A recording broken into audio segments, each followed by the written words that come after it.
Bienvenue à votre 7 semaines d'Endautré, édition du 19 juin 2022, la fête des pères, c'est important de le souligner.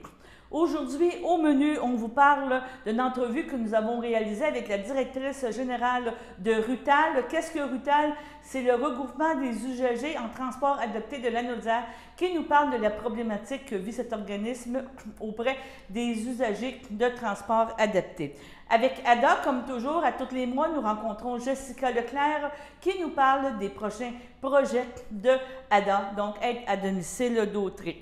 Nous avons rencontré aussi Madame la députée Caroline Proulx, qui est aussi ministre du Tourisme et ministre pour la région de l'Anaudière, qui nous a parlé de sa prochaine candidature. Donc, c'est confirmé.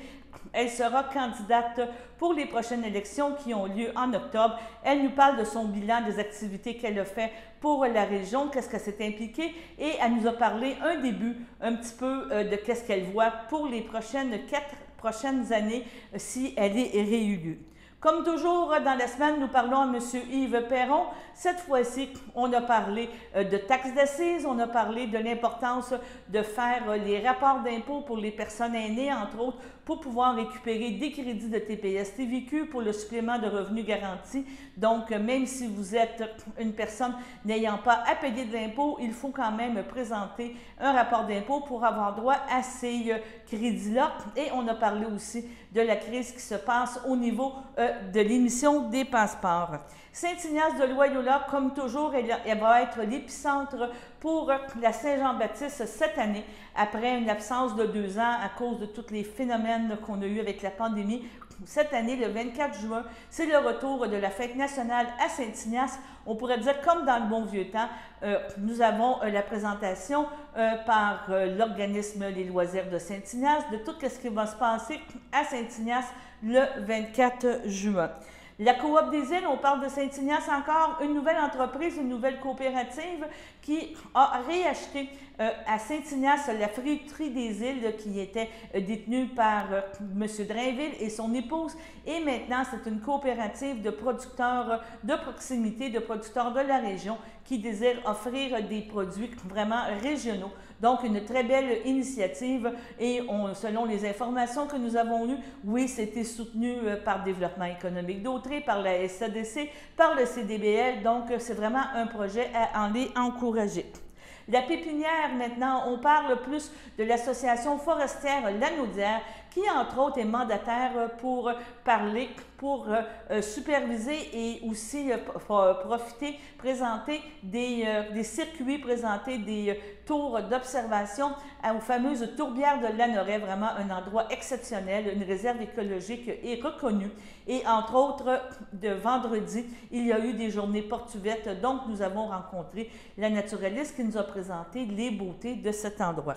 On parlait de Saint-Ignace de Loyola tantôt, on vous en parle encore avec LH Plante. Pourquoi on parle d'LH Plante? Cette semaine, ils ont reçu leur association, donc l'Association des manufacturiers en palette du Québec, et l'association était là pour souligner les 75 ans d'existence de cette entreprise implantée à Saint-Ignace de Loyola, qui est encore dirigée, on pourrait dire, de père en fils. On est rendu à la 4e génération.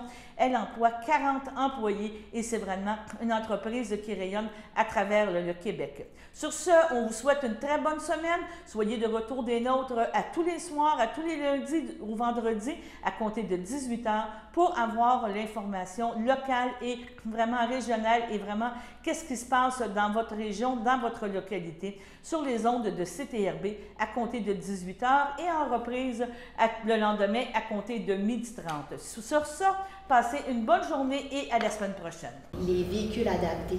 Avant, justement, les compagnies de taxi avaient des permis, on appelait ça des permis restreints, qui permettaient de sortir de leur agglomération avec ce véhicule-là, mais ce permis demandait une obligation de la part du propriétaire à desservir que la clientèle à mobilité réduite. Donc, ça nous assurait en transport adapté des véhicules adaptés. Puis il y avait des revenus conséquents par rapport à ça, ils pouvaient remplir je veux dire, c'était évidemment, il y avait des contrats avec les transports adaptés, puis ça faisait en sorte que, autant nous, de notre côté, qu'on représente les usagers, on était assurés d'avoir des véhicules adaptés, puis éventuellement, les demandes étaient grandissantes. Il y a des subventions d'ailleurs encore pour l'adaptation et l'acquisition de ces véhicules-là, mais la subvention n'est plus à la hauteur des coûts.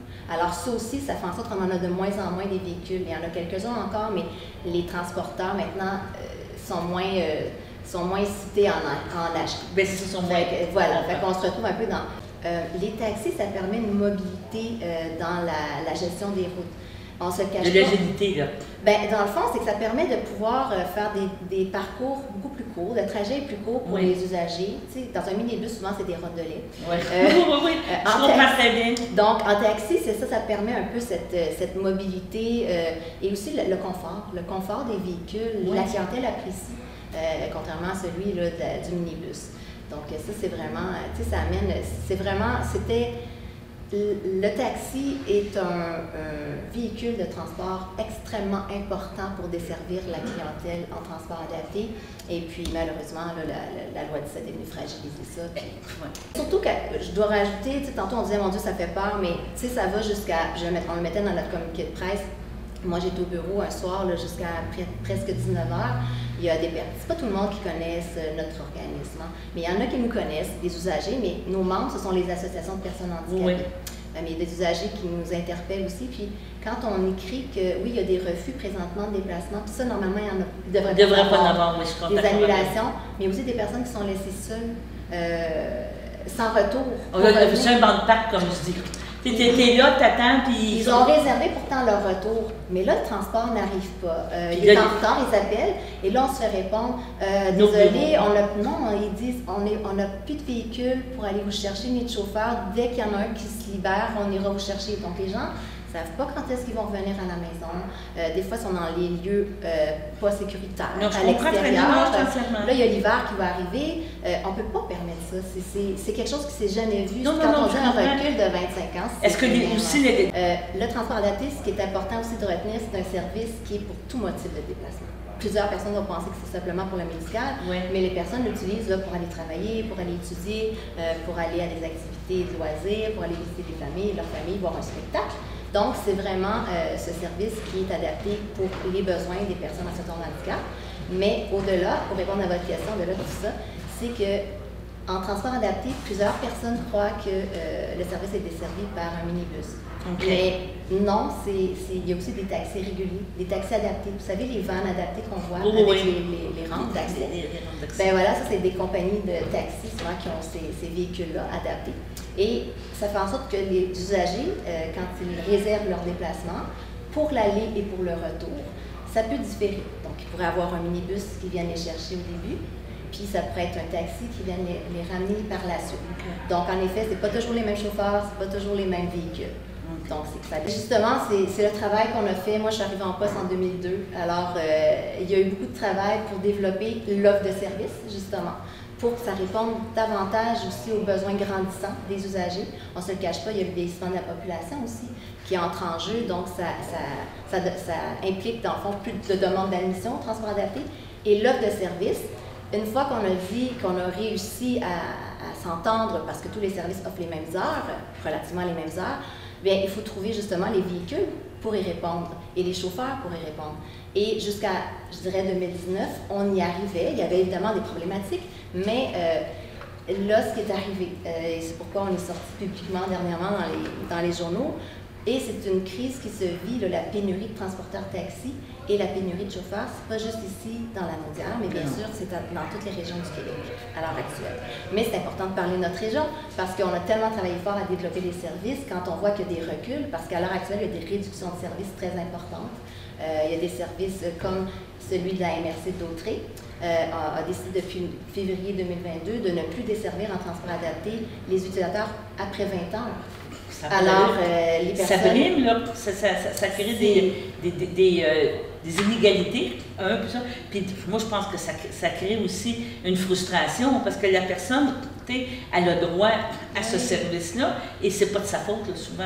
Ils en font les frais actuellement. Et cette pénurie vient vraiment toucher directement leur qualité de vie. quand on se dit qu'on souhaite, quand on dit qu'on souhaite une société inclusive, bien, il faut aller toujours en ce sens. Puis le transport adapté, on ne se le cache pas, c'est l'accès aux services. Le transport en soi, c'est l'accès aux services. Mais pour les personnes en situation de handicap, c'est le transport adapté. C'est une question d'autonomie. C'est une question d'autonomie. Mais depuis plusieurs années, c'est une municipalité qui essaie d'offrir une qualité des services. Mais là, à un moment donné, ils sont plus capables d'offrir. Mais là, en plus, ils font face à... Ils n'ont plus de véhicules pour desservir. Et c'est en raison de la loi 17 concernant le transport émérite de personnes par véhicule, qui est la loi du ministre des Transports, M. François Bonnardel. Oui. Qui est venu, dans le fond, amener un nouveau régime de gestion des services de taxi en abolissant les quotas relatifs là, au niveau des permis, du nombre de permis oui, je comprends. De propriétaires donc, la par agglomération. Donc, la rentabilité, elle est... Mais c'est la valeur des permis qui a dégringolé. Fait que là, les transporteurs, parce que les permis, c'est ça, à part cette loi-là, ils ne valaient plus rien. Donc, il y a des compagnies de taxi qui ont fait faillite, il y en a d'autres qui ont fermé leurs portes, il y en a d'autres qui ont vendu leurs véhicules. Au Québec, il ne faut pas se le cacher, les gens pensent que ça fait pas, ils ne font pas beaucoup de déplacements, les taxis. Bien, au contraire, en 2019, sur 9 millions de déplacements, les taxis réalisaient 7 millions de déplacements. Quelque chose, hein? Puis en 2022, là, on est rendu, le constat, c'est qu'on a perdu 40% de chauffeurs. Donc, la pénurie de chauffeurs, main-d'œuvre est aussi. Donc, ça n'aide pas tout ça. Et cette loi-là est venue vraiment. C'est comme si le ministre n'a pas considéré, n'a pas voulu considérer l'impact que ça aurait sur les services de transport adaptés et les usagers. C'est ça. Bonjour Jessica, ça va bien? Bonjour. Mercredi matin, oui, c'est ça. On vient faire notre rencontre mensuelle et en premier lieu, je pense que tu as eu une très belle campagne de publicité que tu veux nous parler. Je pense que ça s'est très bien déroulé. Oui, je vais faire un petit récapitulatif de la campagne qui s'est échelonnée de 1er avril au 1er juin quand même. On constate que ça a vraiment été un succès, les retombées positives dans la communauté. Et notre objectif principal, c'était de faire connaître les services de ADA à la population, étant donné que ça fait quand même 24 ans qu'on œuvre dans la communauté. Et vraiment, mission accomplie. Et notre campagne de publicité s'est terminée sur la remise d'un chandail à nos proposés. Donc, je l'ai amené. Oui, j'aimerais ça voir ça. C'est super cool. Donc, on a fait créer un logo spécialement là, pour la campagne, donc qui dit ADA chez soi. Et les préposés portent déjà depuis quelques semaines là, le chandail à nos couleurs, mais également aux couleurs de nos commanditaires. Donc, on va regarder ça, c'est super. Donc, je les avais déjà présentés il y a quelques semaines, mais bon, je peux refaire la présentation. On a des jardins, les gestions techniques MD, les toitures Projal, le garage Père et Père à Saint-Gabriel de Brandon et la clinique chiropratique de Berthierville. Donc, c'est eux qui ont vraiment commandité le chandail. Et puis, vous pourrez remarquer nos préposés qui portent le chandail. Fièrement. Oui, fièrement depuis plusieurs semaines déjà. Est-ce que ça a été une source de motivation pour une reconnaissance à les employés? C'est certain qu'on a remis le chandail pendant la journée nationale des préposés d'aide à domicile qu'on suit à chaque année parce que c'est vraiment une journée importante pour nous. Oui, c'est toujours comme, je crois que c'est toujours bien vu comme un signe de reconnaissance de notre part, de dire qu'on est conscient que c'est pas un travail qui est facile, on rentre dans l'intimité des gens et tout ça, mais on tient toujours à les remercier grandement là, que ce qu'ils font c'est super important. C'est ça. Je pense que c'est bien accueilli de nos employés là, toujours. Non, c'est très bien. Deuxième sujet que tu veux qu'on parle, on était avec les grands ménages. Je pense qu'on était très populaire. Vous aussi, vous avez resté surpris, je pense, de la réponse des gens là, concernant les grands ménages. Donc, peux-tu nous en parler? Tu me dis que c'est jusqu'au mois d'octobre. Donc, on est rendu au ménage d'automne, le ménage du printemps, c'est fini. Là. Oui, exactement. Notre calendrier est déjà complété pour la période estivale. On est déjà rendu à la mi-octobre. J'ai confirmé justement ce matin avec mes agents à la plantation. On a vraiment eu un bel engouement. On a une équipe aussi qui est très fiable, qui donne un excellent... Mais c'est encore, on peut leur demander pareil, on peut le faire pour l'automne. Oui, tout à fait. Dans le fond, notre calendrier est déjà rendu à la mi-octobre, mais je venais aujourd'hui pour lancer un appel à la population aussi de... Si si vous souhaitez des services à la période automnale, c'est maintenant. Oui, parce qu'il faut planifier d'avance, c'est sûr. Oui, tu me disais que tu n'avais quand même pas de problème au niveau du personnel, mais c'est la demande qui est très forte. Et je pense que le 2 ans de pandémie a fait que, peut-être, on se dit, on est dû là, pour faire un ménage. Les gens ont quand même fait des rénovations, ils ont été beaucoup à la maison, et c'est certain que les services de grand ménage sont plus que nécessaires. Donc, on est déjà rentré à la mi-octobre, appelez-nous, mais également, je voulais faire un petit rappel qu'on ouvre le calendrier à toute l'année. Donc, c'est possible maintenant d'avoir son grand ménage n'importe quand dans l'année. Avant, c'était jusqu'à la fin novembre. Après, c'était terminé. Maintenant, là, c'est vraiment toute l'année en hiver, on va pouvoir offrir le service. Donc, il faut dire que c'est ouvert à tous aussi. Oui, effectivement. Et tu me parlais, on parlait d'employés, 2 secondes. Qu'est-ce que tu me parlais? C'était d'arriver puis parler des employés. Tu as des nouveaux employés qui rentrent. Des employés estivaux, c'est des emplois d'été ou c'est vraiment une période que tu es pour les remplacements des vacances? Non, c'est vraiment, dans le fond, chez ADA, on n'embauche jamais, rarement des employés qui sont occasionnels. Donc, tous nos emplois sont permanents. Et aujourd'hui, je voulais annoncer qu'on a une belle vague de nouvelles employées estivales. Donc, elle arrive pour le début de l'été, mais c'est des employés qui vont être permanentes. Donc, elles sont là pour rester. Une nouvelle cohorte qui rentre à partir de l'été. Oui, exactement. La famille d'Ada s'agrandit. C'est bien. Dans chaque grand secteur, on a 2 nouvelles aides à domicile qui vont arriver. Donc, c'est super. C'est sûr qu'elles vont faire les remplacements pour les vacances. Elles vont avoir également elles-mêmes leur propre clientèle dans leurs horaires réguliers. Donc, c'est vraiment positif. Donc, la campagne aussi a été productive à ce niveau-là aussi. Oui, je dirais que ça nous a apporté vraiment une belle visibilité, mais également de la crédibilité, je pourrais dire, parce qu'on était encore un peu méconnus, même si ça fait 24 ans qu'on œuvre dans la communauté, les gens ne nous connaissent pas nécessairement. Le fait de faire une grande campagne d'envergure, ça l'a fait connaître l'entreprise, mais également ADA comme employeur, parce qu'on est quand même un employeur important. On a au-dessus de 70 employés qui travaillent pour nous. Que je pense que ça a attiré un bassin de candidatures super intéressant. C'est bon. Ben, je te remercie beaucoup, puis on t'attend le mois prochain. Oui. Allez, on va parler de vacances, justement. On va parler de d'autres sujets, mais ça nous fait plaisir. Merci à toi.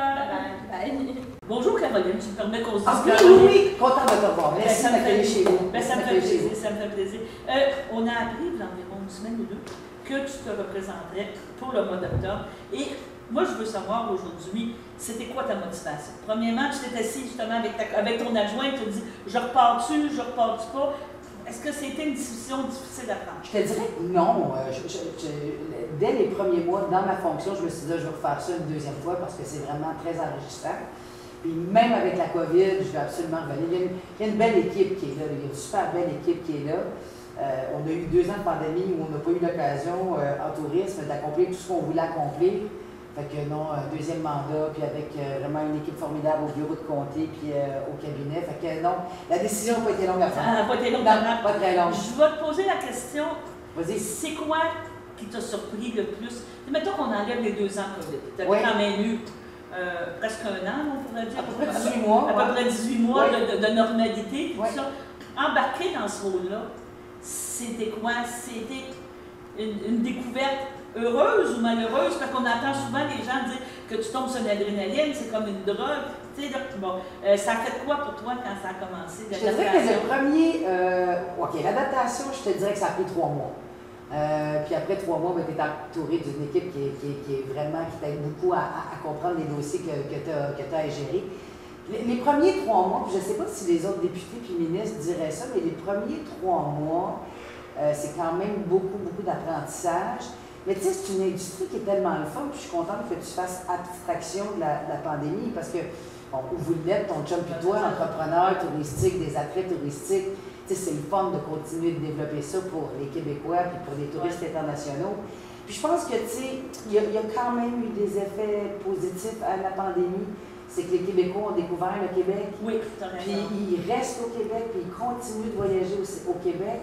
Ça, je pense que c'est un grand gain qu'on a fait des carnets des Québécois. Mais toi, quand tu parles de toi, l'adaptation de 3 mois, c'était comme apprendre des procédures parlementaires. Parce que t'as beau arriver et dire, tu as côtoyé quand même certains parlementaires, tu connaissais un peu l'appareil politique, tu n'arrivais pas comme novice.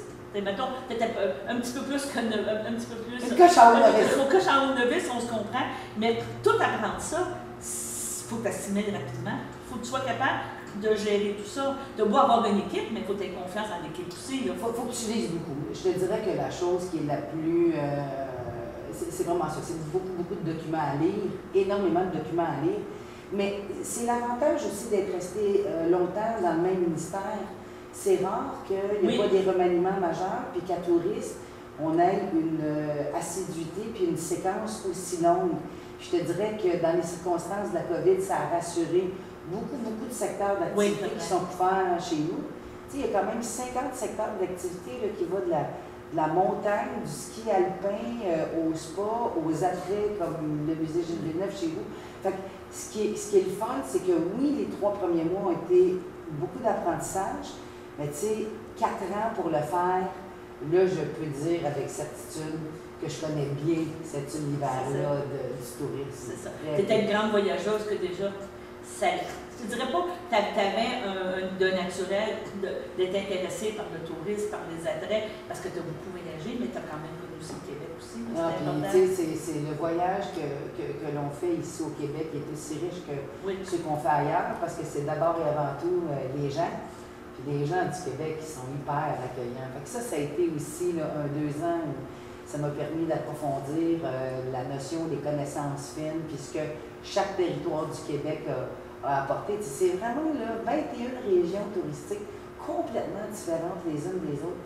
Fait que ça, de pouvoir avoir la chance de l'approfondir, cette connaissance-là, puis qui est dans le milieu, les Premières Nations, ça Côte-Nord, ça a été tellement de fun de les rencontrer. C'est vraiment fun. Là, maintenant, on va. Tu es officiellement la candidate pour Berthier? Là, il manque mes 100 signatures pour mon cahier de candidat. OK, d'accord. Que j'ai déjà amorcé. Parfait, c'est ça. Mais officiellement, ça ne devra pas avoir d'opposition au niveau du parti concernant ton investiture et ta candidature. Il n'y a pas d'investiture à la CAQ, c'est ça la différence. C'est M. le Premier ministre qui choisit des candidats. Donc, moi, comme candidat, je suis la candidate de Berthier. Maintenant, j'ai des règles à travers le directeur général des élections que je dois remplir. Une de ces conditions-là, c'est d'avoir 125 signatures de résidents du comté de Berthier pour officialiser ma candidature auprès du directeur général des élections. Je ne te poserai pas la question qui tue. Quand M. le Premier ministre va déclencher des élections, parce que c'est prévu. Mais tu sais, il y a quand même la prérogative. Ça peut être à partir de la fin août, je crois, jusqu'au mois de septembre. Il y a un délai de 30 jours maximum, mais on devrait s'entendre que ça devrait partir fin août, c'est ça qu'on pense? C'est ça qu'on pense. On va laisser la prérogative au Premier ministre de l'annoncer, mais oui, à la fin de l'été, on imagine qu'on va être dedans. Moi, je suis déjà installée ici, dans Berthier. Je suis arrivée après la session parlementaire. Qui a fini cette semaine. C'est ça, exact. Là, moi, je suis installée à la maison à Saint-Jean-de-Matin. Et puis déjà, là, moi, je m'installe. Mais tu es encore ministre, député, que tu as encore plein de choses à faire d'ici. Oui, mais tu savais que quand les élections sont déclenchées, tu n'es plus député. Okay? Donc, tu repars en campagne. Mais tu as encore 3 mois de député.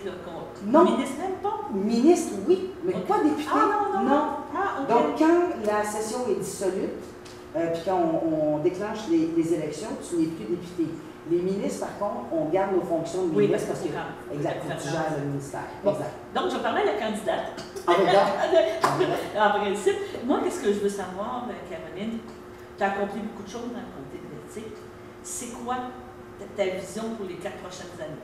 C'est quoi? Je ne veux pas que tu me parles de ta campagne tout de suite, mais tu sais, à chaud, là, tu dis, je réembarque pour 4 ans, je veux présenter encore le comté de Berthier et ça serait quoi que tu penses être capable de dire aux enjeux?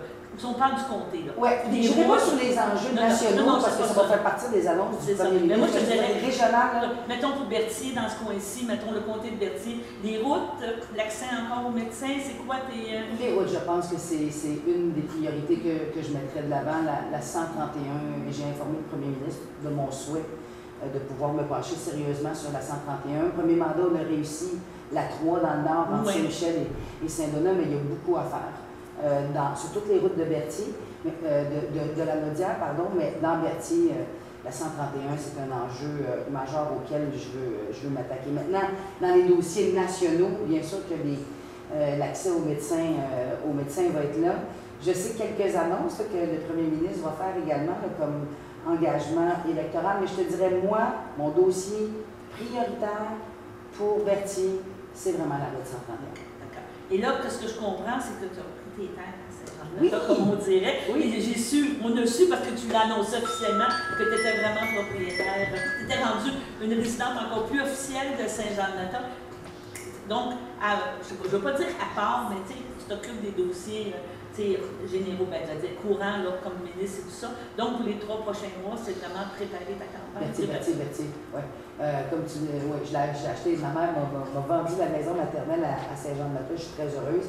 Fait que tu as raison de dire que je suis une vraie résidente de Berthier. J'ai ma maison. Non, mais je veux dire, c'est sûrement avec un ancrage. Encore plus.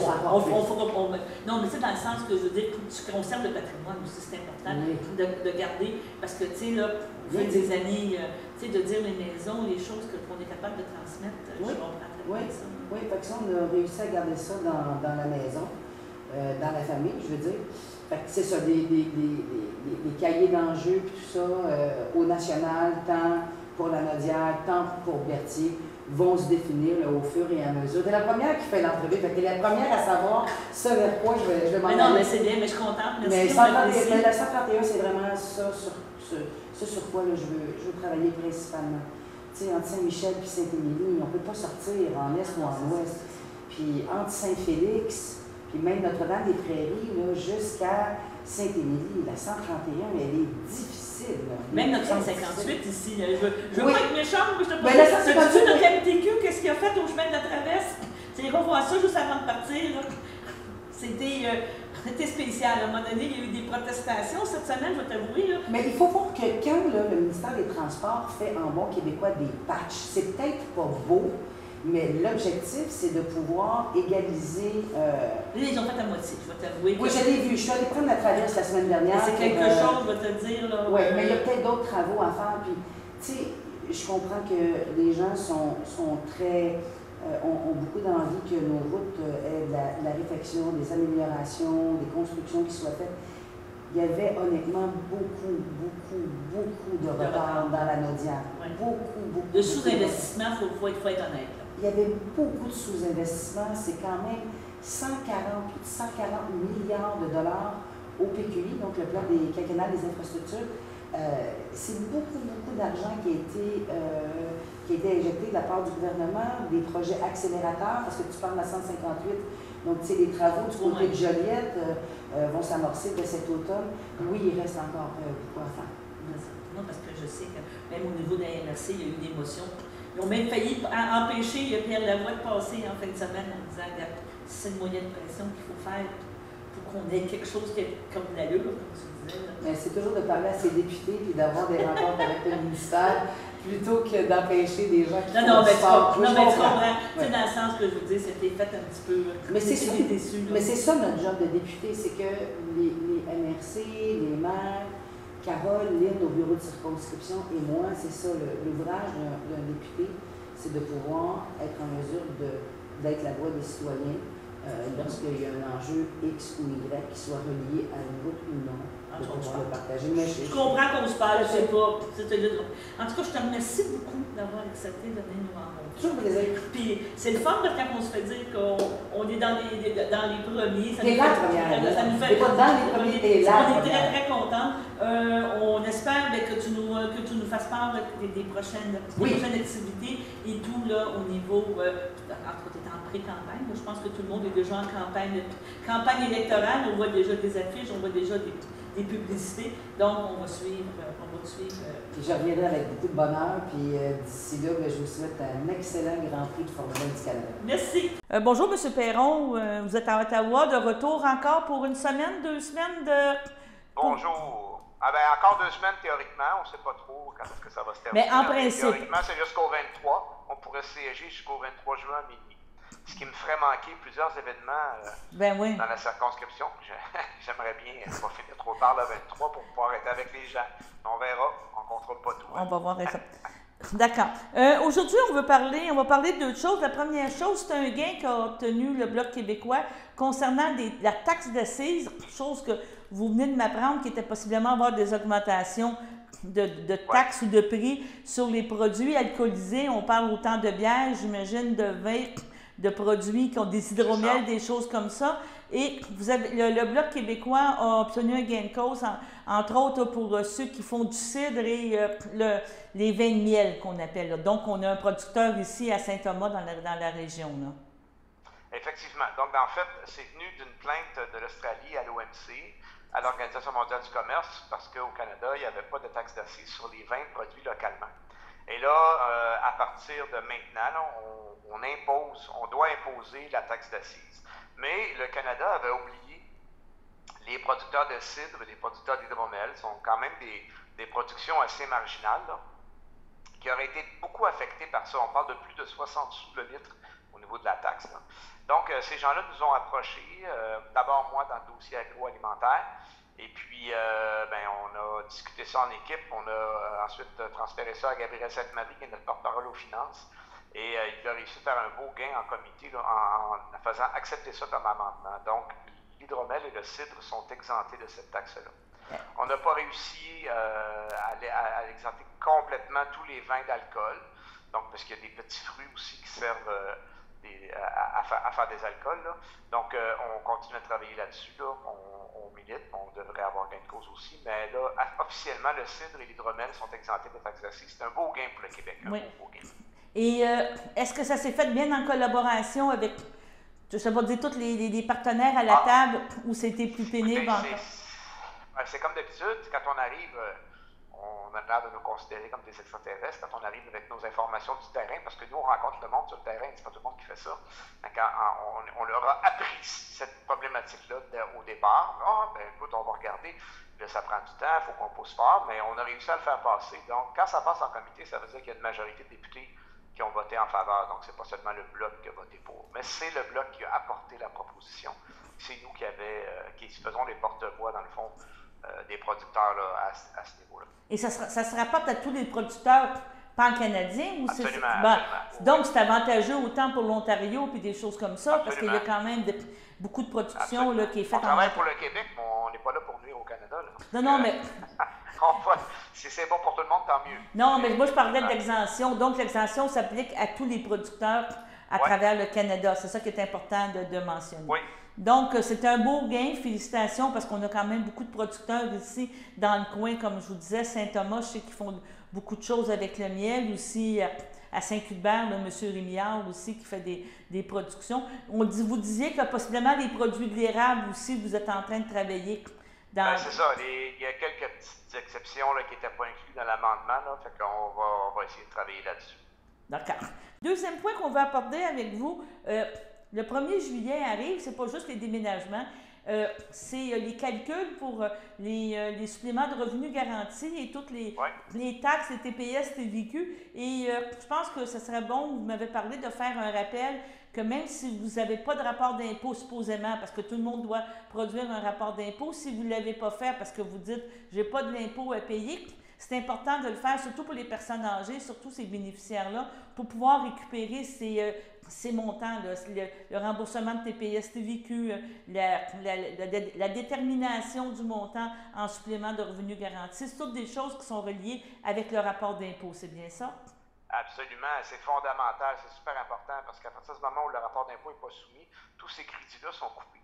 Nous, on dénonce ça depuis de nombreuses années, on demande qu'il y ait un renouvellement automatique des rapports d'impôt simples. C'est que les gens auraient à simplement déclarer s'il y a des changements. Mais c'est bien difficile à faire passer au niveau fédéral. Vous savez, on a présenté aussi une demande de rapport d'impôt unique qui est toujours refusée. Mais bon, donc, dans l'intermède, c'est important que les gens qui nous écoutent là, produisent une déclaration d'impôt. Parce que sinon, vous n'aurez pas vos crédits. C'est très important. D'accord. Et au niveau de l'assurance chômage, est-ce que le dossier a avancé plus? Est-ce que ça s'est bien... Ça suit son cours, comme on dit? Oui, ça suit son cours, mais écoutez, le cours n'est pas rapide. Un peu comme les passeports, c'est pas mal le chaos là, dans la fonction publique fédérale actuellement, qui sont surchargés. On dirait qu'on ne voit pas venir les coûts. les passeports, là, c'était prévisible qu'après la pandémie, les gens voudraient partir en voyage. Puis de plus, c'est l'anniversaire des passeports qui durait 10 ans. Tu as le phénomène de renouvellement des premiers passeports qui durait 10 ans, puis tu as le phénomène de post-pandémie. Alors, à un moment donné, faut être, j'ai le goût de dire, il faut être un peu plus gestionnaire que ça. T'sais. Voir au-devant des coups, ça n'a pas l'air d'être le fort du gouvernement actuel. Mais on les a réveillés, mais ça prend du temps. Là, on a mis des ressources. Ça s'améliore graduellement, mais encore ce matin, là, Mme Yvon, là, je pense que j'ai presque une dizaine de cas de passeport qui ont appelé au bureau. Là. On est complètement surchargé par ça. Puis le fait qu'eux ne soient pas capables de fournir, ça surcharge les bureaux de circonscription. Les gens sont désespérés, nous communiquent. Tu sais, je pars la semaine prochaine, essayez de m'aider. On fait des suivis, des fois ça accélère, pas tout le temps. L'important, c'est les gens, faites ça d'avance. C'est bien important. Puis idéalement, c'est mieux toujours en personne, c'est plus rapide, mais il y aura des files d'attente. C'est ça, parce qu'anciennement, les gens, beaucoup, soit je pense allaient le porter chez vous ou allaient le porter dans des bureaux qui ne sont pas de passeport, seulement des bureaux de Service Canada. Et là, il fallait comprendre que tout ça est envoyé dans un autre centre de traitement. Voilà. Je pense nous, que on ne prend pas les demandes. Nous, on assiste les gens, on essaie de faire du suivi. Mais il faut que la demande soit faite au départ, donc c'est important. C'est par Service Canada ou dans les bureaux de passeport, c'est l'idéal. C'est ça. Donc, on rappelle, je pense qu'il y en a un à Trois-Rivières, en tout cas. Je pense que le plus proche, c'est vraiment se présenter à Trois-Rivières pour pouvoir, sur place, là, malheureusement, de ce temps-ci, on entend qu'il y a des longues lignes d'attente, il faut arriver de bonne heure le matin, mais je pense que soit quelqu'un qui envisage de partir dans 6 mois, bien, partez tout de suite là, avec l'idée d'avoir un passeport pour s'assurer qu'il y ait moins de stress, au moins que le départ se fasse bien. Et voilà. Bon, bien, je vous remercie beaucoup. Bonne continuité. Bien, après 2 années de pandémie, la Fête nationale du Québec va être à nouveau fêtée à Saint-Ignace de Loyola. On organise la fête de la Saint-Jean-Baptiste. Elle aura lieu le 24 juin, la journée même de la Saint-Jean, le vendredi 24 juin, au parc Albert-Saint-Martin.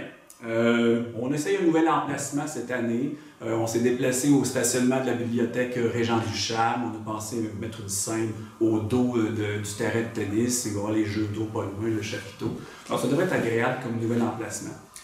Chaque année, l'Organisation nationale de la fête du Québec, elle a un thème pour la fête. Et cette année, le thème est « Notre langue aux 1000 accents ».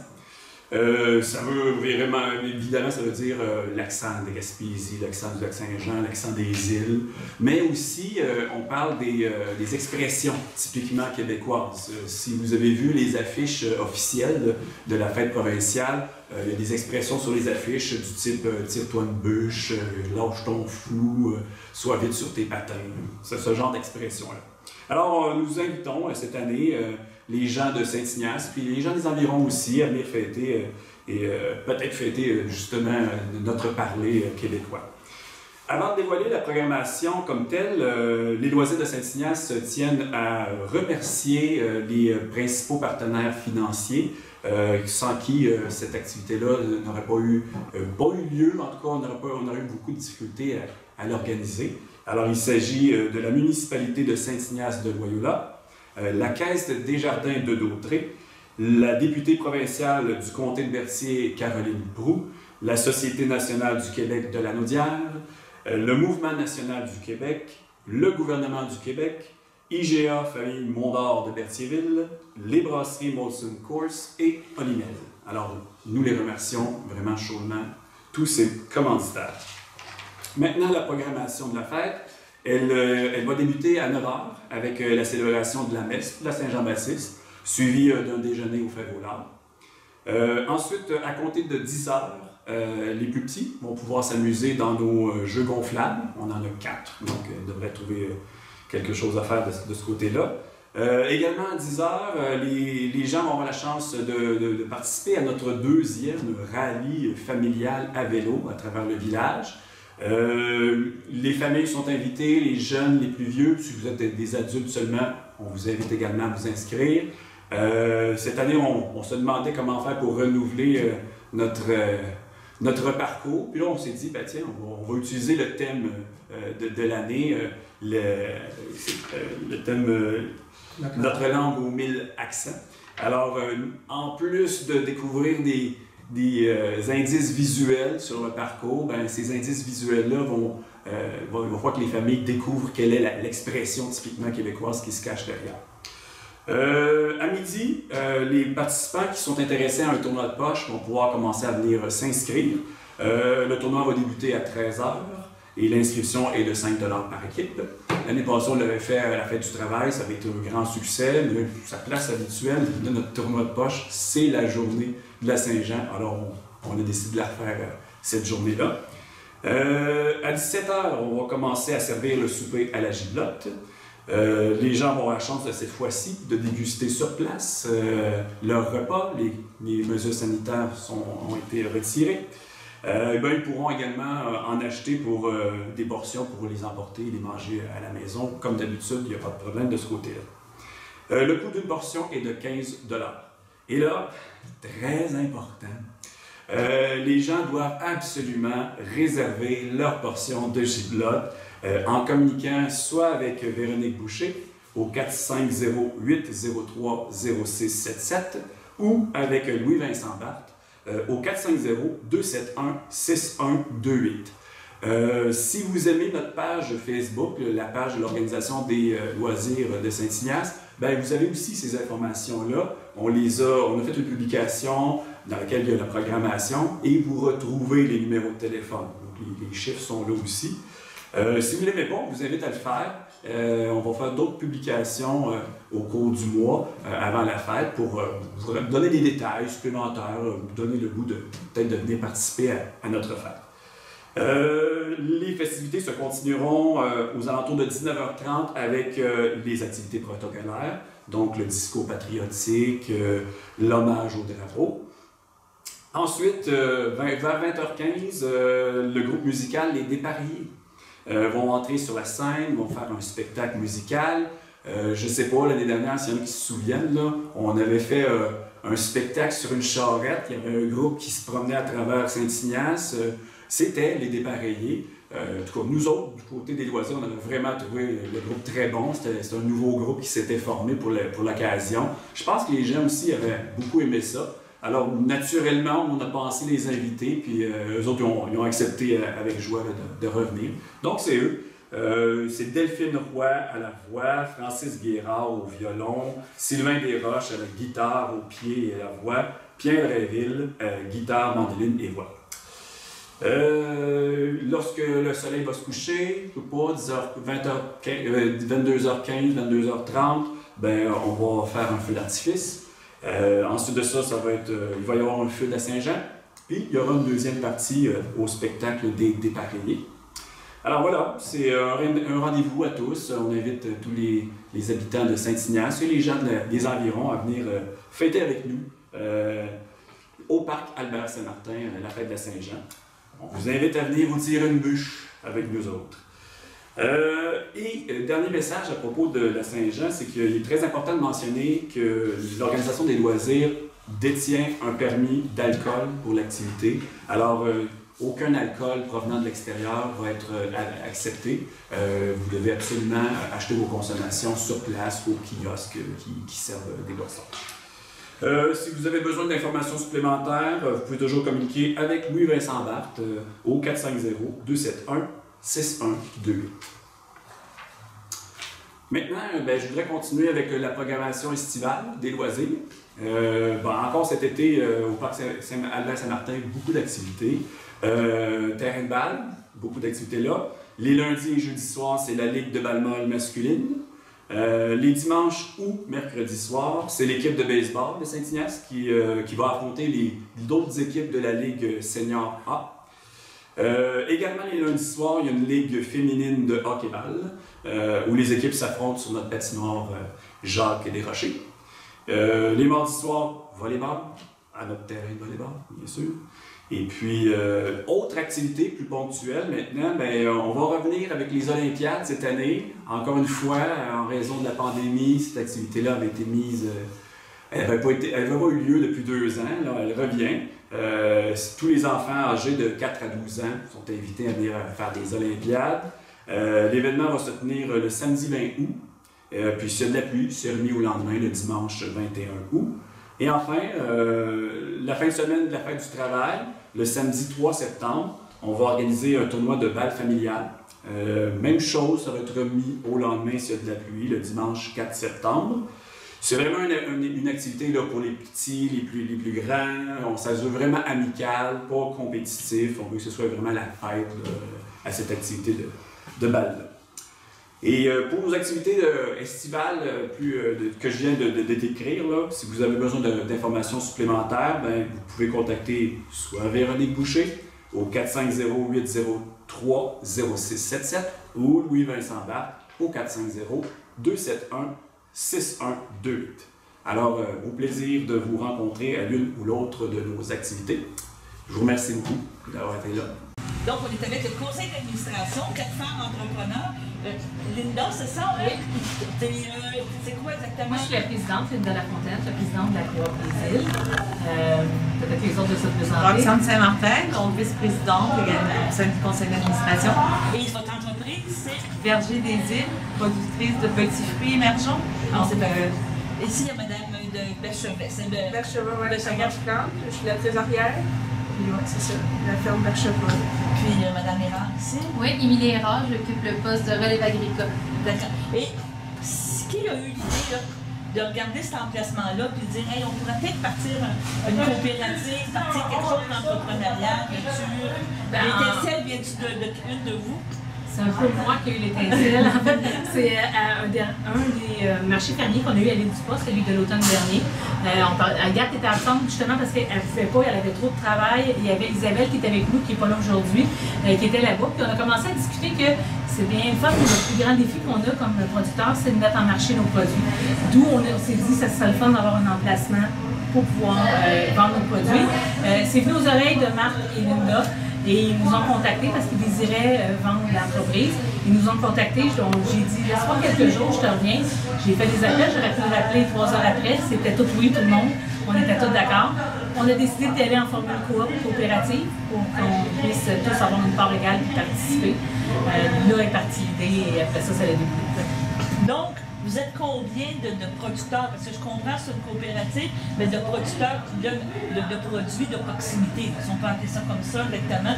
Vous êtes combien au total là, qui est impliqué? Présentement, il y a 16 producteurs qui se sont associés à nous et 3 membres associés qu'on appelle. C'est des gens qui sont proches de l'agriculture, mais qui n'ont pas une ferme nécessairement. On a de l'artisanat. Il y a Émilie qui fait aussi de l'artisanat dedans. Et on a aussi Cochon Anonyme là, qui vient se joindre à nous comme fumeur pour transformer nos produits. Okay. Pensez ouvrir quand? C'est affiché. On ouvre lundi le 13 et on fait une ouverture officielle le 17. OK. Puis on va retrouver quoi comme produit? Je vais laisser parler les autres, peut-être que... Mais non, mais c'est bien, c'est une bonne présidente. On va trouver le porte-parole, mais est-ce qu'on va retrouver, parce que l'on connaît bien la ferme ici, on va retrouver dans le fond tous les produits de tous nos coopérants, que ce soit des fruits, des légumes, de la viande, de l'artisanat ou des produits transformés. Puis même tout le miel, le sirop d'érable. Et ça va tout venir du coin, c'est ça qu'on comprend? Bien, ça part aux alentours, puis ça s'éloigne un peu en fonction de la disponibilité des produits. C'est sûr qu'il y a des produits comme les fromages, il y en a moins dans le coin, le terrain un petit peu plus loin, mais sinon, c'est tout quelque chose alentour. Je dirais les régions, la Naudière principalement, un producteur de la Mauricie, mais bon, on a Louisville, donc c'est très proche. Là. Donc on a souhaité avoir ça aussi, le niveau de proximité aussi des gens qui aident à apporter leur production. Donc on a vraiment essayé d'avoir la complémentarité des différentes productions, c'est-à-dire qu'au sein de la coopérative, chaque coopérant a sa production qui lui est bien propre. Donc on a essayé aussi de faire en sorte qu'il n'y ait pas de compétition en interne et plutôt jouer la complémentarité où tout le monde, comme disait Linda, il retrouve son compte et tout le monde... Une profitabilité au bout de la ligne. Là. Exactement. C'est plus efficace pour la mise en marché de tout le monde et ça permet aux clients qui viennent d'avoir une variété de produits qui est intéressante. Êtes-vous appuyé par l'UPA, par des organismes, la SADC, des organismes qui vous aident ou des... sont venus nous aider, effectivement. C'est la SADC qui... Alors, le CDRQ nous a beaucoup aidé pour tout ce qui était constitution de la coopérative comme telle. Je ne sais pas si on peut nommer notre personne qui nous suivait, mais c'était Evan Murray, donc je pense que c'est vraiment quelqu'un qui est reconnu pour tout ce qui est coopérative, mode de fonctionnement. Donc, c'est vraiment cet organisme-là qui nous a accompagnés dans la constitution de la coop. Ensuite, on a été suivi et beaucoup aidé par le développement économique d'Autré, donc dénommé. Donc, vraiment, là aussi... Ils nous ont accompagnés dans le financement, tout ça. Voilà. Puis ensuite de ça, dans la Caisse des Jardins, ils nous ont appuyés là, pour tout ce qui était le mode coopératif, là, parce qu'ils ont quand même un volet coopératif, eux autres. Là. Fait qu'ils nous ont appuyés là-dedans.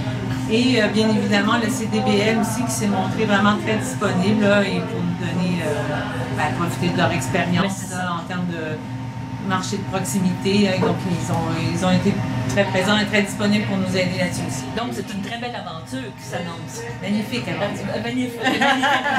Ça va créer combien d'emplois? Présentement, on va avoir 3 personnes à temps plein, plus des commis à temps partiel pour partir.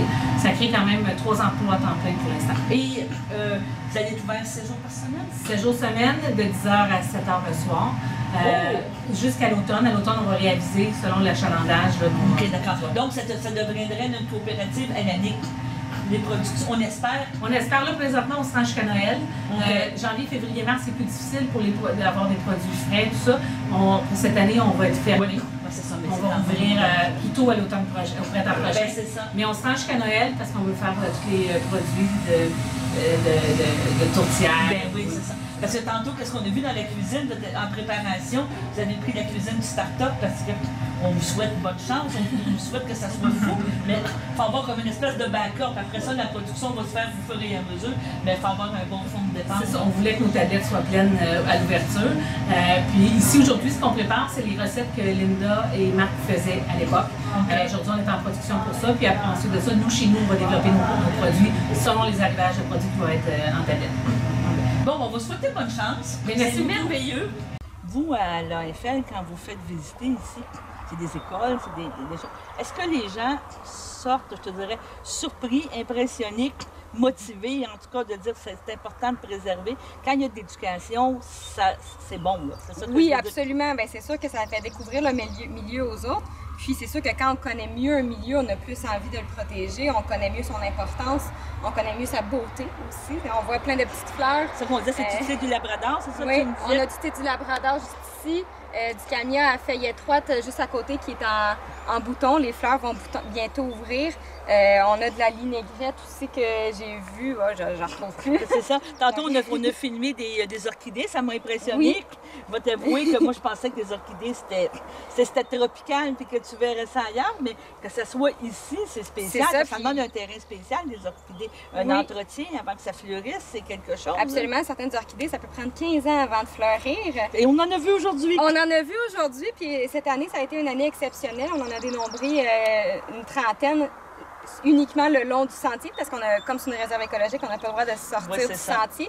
Mais ça a été une année incroyable. J'en ai jamais vu autant que cette année, durant les 5 années que j'ai fait la présentation. Donc, c'est assez exceptionnel au niveau de... L'orchidée qu'on voit présentement, c'est le cypripède acol, qu'on appelle plus communément le sabot de la Vierge. OK, oui, donc, le pétale du bas a la forme d'un sabot. Donc, il est facile à reconnaître. Il était rose, il était magnifique. Oui, rose. C'était très, très bien.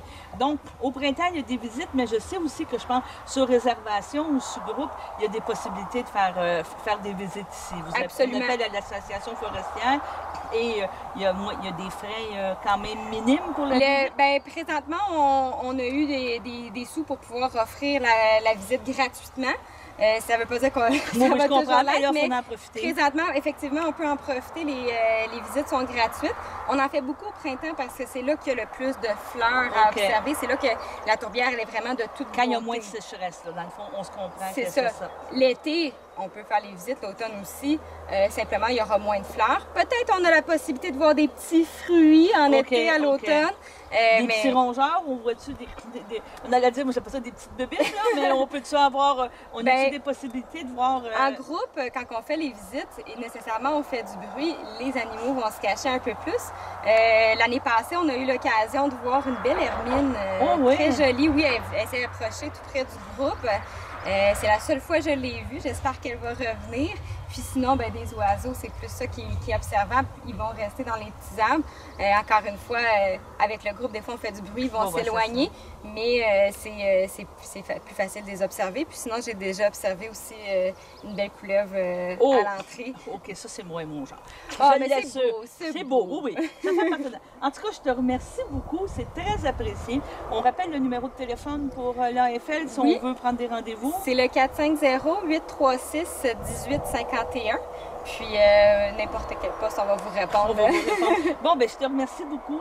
C'est vraiment très intéressant. Puis, on va parler de vous.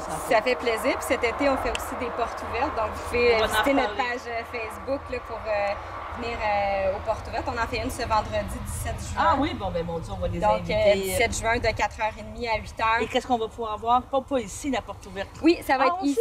Oui, donc, vraiment, comme on dit, l'accès est restreint, mais là, on veut vraiment que les gens puissent y accéder de façon autonome.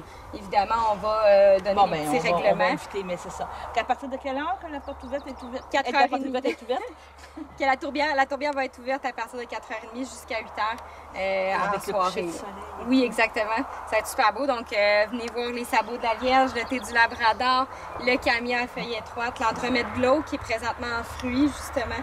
Donc, ça va tu me parles de porte ouverte, tu vas être présente aussi pour guider les gens, pour faire des visites? Je vais être présente. Je vais vraiment essayer de laisser les gens visiter de façon autonome, mais je vais pouvoir répondre aux questions absolument. Bon, ben c'est un rendez-vous. C'est un rendez-vous. On parle de vendredi. Ce vendredi le 17 à la montée de 16h30. Température agréable avec un petit peu plus frais. Exactement, on va être très bien. Bon, ben je te remercie. Bye bye. Merci beaucoup. Bye. Aujourd'hui, c'est une journée spéciale pour vous autres. Vous fêtez cette année votre 75e anniversaire de fondation. Tu me disais que tu es à peu près la deuxième plus ancienne manufacture de palettes à travers le Québec. Au Québec. Et aujourd'hui, tu reçois tes confrères et consoeurs des manufacturiers de palettes. En fait, c'est l'Association des manufacturiers de palettes du Québec. On reçoit l'ensemble des membres de l'association aujourd'hui qui viennent faire une visite d'usine dans le cadre du 75e anniversaire. C'est ça. Donc, tu es fier de recevoir ton monde ici. Oui. Ça représente beaucoup. Ça fait 2 ans de nous. L'association fait des activités à toutes les années. On a 3-4 activités par année. Là, ça fait 2 ans à cause de la pandémie qu'il ne s'est rien passé. Je pense que tout le monde est content de se revoir.